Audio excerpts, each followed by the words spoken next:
जो व्रत किया था उस व्रत का एक दिन का पुण्य पति का कोढ़ दूर करने के लिए अर्पण करो, उस पुण्य के प्रभाव से तेरा पति कोढ़ से मुक्त हो जाएगा।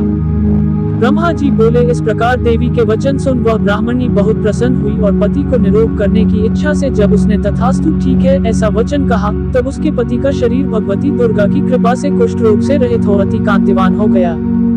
वह ब्राह्मणी पति की मनोहर देह को देख देवी की स्तुति करने लगी, हे दुर्गे, आप दुर्गति को दूर करने वाली, तीनों लोकों का संताप हरने वाली, समस्त दुखों को दूर करने वाली, रोगी मनुष्य को निरोग करने वाली, प्रसन्न हो मनोवांछित वर देने वाली और दुष्टों का नाश करने वाली जगत की माता हो। हे अम्बे, मुझ निरपराध अबला को मेरे पिता ने कुष्ठी मनुष्य के साथ विवाह कर घर से निकाल दिया। पिता से तिरस्कृत निर्जन वन में विचर रही हूँ, आपने मेरा इस विपदा से उद्धार किया है। हे देवी, आपको प्रणाम करती हूँ, मेरी रक्षा करो। ब्रह्मा जी बोले, हे बृहस्पति। उस ब्राह्मणी की ऐसी स्तुति सुन देवी बहुत प्रसन्न हुई और ब्राह्मणी से कहा, हे ब्राह्मणी, तेरी उदाले नामक अति बुद्धिमान, धनवान, कीर्तिवान और जितेंद्रिय पुत्र शीघ्र उत्पन्न होगा। ऐसा वर प्रदान कर देवी ने ब्राह्मणी से फिर कहा कि हे ब्राह्मणी, और जो कुछ तेरी इच्छा हो वह मांग ले। भगवती दुर्गा का ऐसा वचन सुन सुमति ने कहा कि हे भगवती दुर्गे, अगर आप मुझ पर प्रसन्न हैं तो कृपा कर मुझे नवरात्र व्रत की विधि और उसके फल का विस्तार से वर्णन करें। महात्म्य। इस प्रकार ब्राह्मणी के वचन सुन दुर्गा ने कहा, हे ब्राह्मणी, मैं तुम्हें संपूर्ण पापों को दूर करने वाले नवरात्र व्रत की विधि बतलाती हूँ, जिसको सुनने से मोक्ष की प्राप्ति होती है। आश्विन मास के शुक्ल पक्ष की प्रतिपदा से लेकर 9 दिन तक विधि पूर्वक व्रत करें। यदि दिन भर का व्रत न कर सके तो एक समय भोजन करें। विद्वान ब्राह्मणों से पूछकर घट स्थापन करें और वाटिका बनाकर उसको प्रतिदिन जल से सींचें। महाकाली, महालक्ष्मी और महासरस्वती देवी की मूर्तियां स्थापित कर उनकी नित्य विधि सहित पूजा करें और पुष्पों से विधि पूर्वक अर्घ्य दें। बिजोरा के फल से अर्घ्य देने से रूप की प्राप्ति होती है। जायफल से अर्घ्य देने से कीर्ति, दाग से अर्घ्य देने से कार्य की सिद्धि होती है, आंवले से अर्घ्य देने से सुख की प्राप्ति और केले से अर्घ्य देने से आभूषणों की प्राप्ति होती है।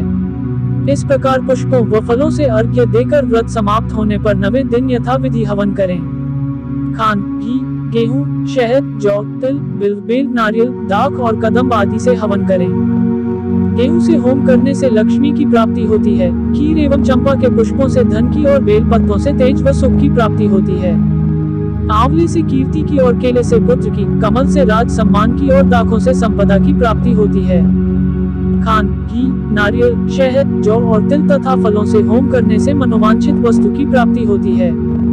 व्रत करने वाला मनुष्य इस विधि विधान से होम कर आचार्य को अत्यंत नम्रता के साथ प्रणाम करे और यज्ञ की सिद्धि के लिए उसे दक्षिणा दे। इस प्रकार बताई हुई विधि के अनुसार जो व्यक्ति व्रत करता है उसके सब मनोरथ सिद्ध होते हैं, इसमें तनिक भी संदेह नहीं है। इन 9 दिनों में जो कुछ दान आदि दिया जाता है उसका करोड़ों गुना फल मिलता है।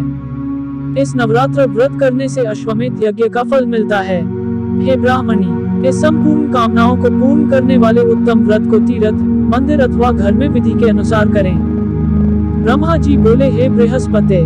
इस प्रकार ब्राह्मणी को व्रत की विधि और फल बताकर देवी अंतर्ध्यान हो गई। जो मनुष्य या स्त्री इस व्रत को भक्तिपूर्वक करता है वह इस लोक में सुख प्राप्त कर अंत में दुर्लभ मोक्ष को प्राप्त होता है। हे बृहस्पति, यह इस दुर्लभ व्रत का महात्म्य है जो मैंने तुम्हें बतलाया है। ये सुन बृहस्पति जी आनंद से प्रफुल्लित हो ब्रह्मा जी से कहने लगे कि हे ब्राह्मण, आपने मुझ पर अति कृपा की जो मुझे इस नवरात्र व्रत का महात्म्य सुनाया। ब्रह्मा जी बोले कि हे बृहस्पति, ये देवी भगवती शक्ति संपूर्ण लोकों का पालन करने वाली है। इस महादेवी के प्रभाव को कौन जान सकता है। बोलो देवी भगवती की जय। व्रत की विधि प्रातः नित्य कर्म से निवृत्त हो स्नान कर मंदिर में या घर पर ही नवरात्र में दुर्गा जी का ध्यान करके ये कथा करनी चाहिए। कन्याओं के लिए यह व्रत विशेष लाभदायक है। श्री जगदम्बा की कृपा से सब विघ्न दूर हो जाते हैं तथा सुख समृद्धि की प्राप्ति होती है। प्रार्थना। हे परमेश्वरी, मेरे द्वारा रात दिन सहस्त्रों अपराध होते हैं, यह मेरा दास है, समझकर मेरे अपराधों को क्षमा करो।